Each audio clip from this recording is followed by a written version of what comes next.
ये कहानी है भारत के एक ऐसे वीर राजा की जिसके नाम से आज भी कांग्रेसी वामपंथी इतिहासकारों के कलेजों पर सांप लौट जाते हैं। वो राजा जिन्होंने 11वीं शताब्दी में मुस्लिम आक्रमणकारियों को ऐसा मुंहतोड़ जवाब दिया था जिसके बाद लगभग 150 वर्ष तक उन्होंने दोबारा पलट कर देखने की हिम्मत नहीं की। हम बात कर रहे हैं श्रावस्ती के राजा सुहेलदेव की। आज के उत्तर प्रदेश का अवध, पूर्वांचल और नेपाल से लगे तराई के इलाकों में राजा सुहेलदेव का शासन हुआ करता था। लगभग 1000 वर्ष पहले की बात है।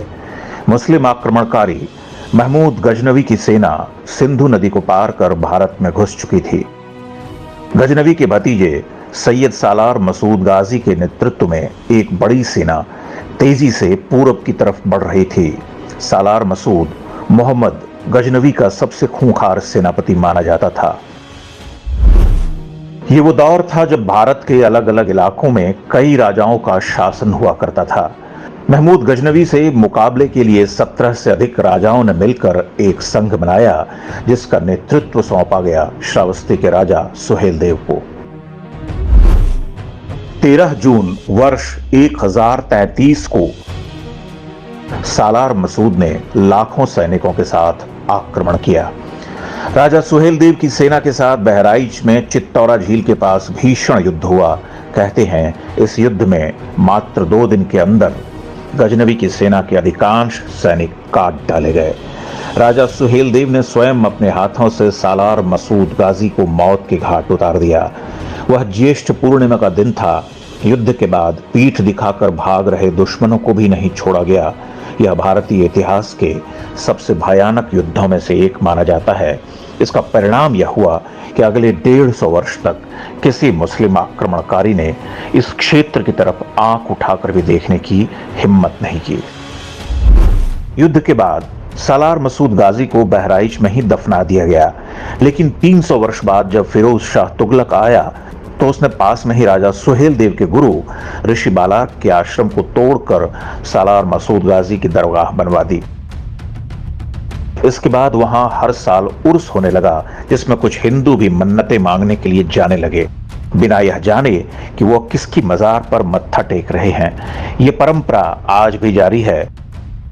16वीं शताब्दी में महाकवि तुलसीदास ने भी इस पर व्यंग्य करते हुए लिखा था, लही आंखी कब आंधरे बांझ पूत कब ल्याए, कब कोढ़ी काया लही जग बहराइच जाए। अर्थात पता नहीं कब किस अंधे को आंख मिली, पता नहीं कब किसी बांझ को पुत्र हुआ, पता नहीं कब किसी कोढ़ी की काया निखरी, लेकिन फिर भी लोग बहराइच जाते हैं।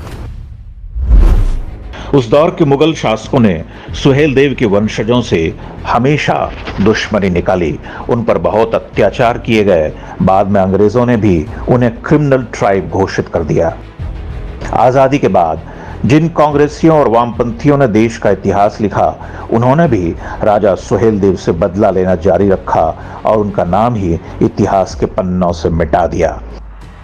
हालांकि वो राजा सुहेलदेव को लोक स्मृतियों से नहीं मिटा पाए। पूर्वी उत्तर प्रदेश के इलाकों में सुहेलदेव की वीरता के किस्से आज भी लोकगीतों और लोक कथाओं के रूप में सुने सुनाए जाते हैं। कि अरे गायों का सेना आगे हर कई के छाल करिया करन समरिया चलल। प्रधानमंत्री नरेंद्र मोदी के सत्ता में आने के बाद पहली बार राजा सुहेलदेव को पहचान दिलाने का प्रयास शुरू हुआ। भारतीय इतिहास से राजा सुहेलदेव की कहानी को एक सोचे समझे षड्यंत्र के तहत हटाया गया था। उनकी कहानी उन ढेरों झूठों को ध्वस्त करती है जिनके जरिए आज भारतीय समाज में दरार डालने की कोशिश होती रहती है। इस कहानी से पता चलता है कि मुगलों और अंग्रेजों से पहले के भारत में जाति के आधार पर भेदभाव का कोई स्थान नहीं था। जिन 1.5 दर्जन से अधिक राजाओं ने सुहेलदेव को अपना नेतृत्व सौंपा था, यानी उस दौर में महाराज चुनने का एकमात्र पैमाना योग्यता थी, न कि कोई जाति विशेष या वंश। बहराइच का यह युद्ध इस बात का सबसे बड़ा उदाहरण है कि जब भी भारतीयों ने संगठित होकर मुकाबला किया, कोई ताकत हमारा कुछ बिगाड़ नहीं सकी। राजा सुहेलदेव की युद्ध नीति बताती है कि विधर्मी शत्रुओं पर कभी दया नहीं करनी चाहिए, उन्हें बेरहमी के साथ खत्म करना चाहिए, वरना वो लौटकर फिर से हमले करते हैं। देश और धर्म की रक्षा के लिए जो युद्ध राजा सुहेलदेव ने 1000 वर्ष पहले शुरू किया था, वह आज भी जारी है।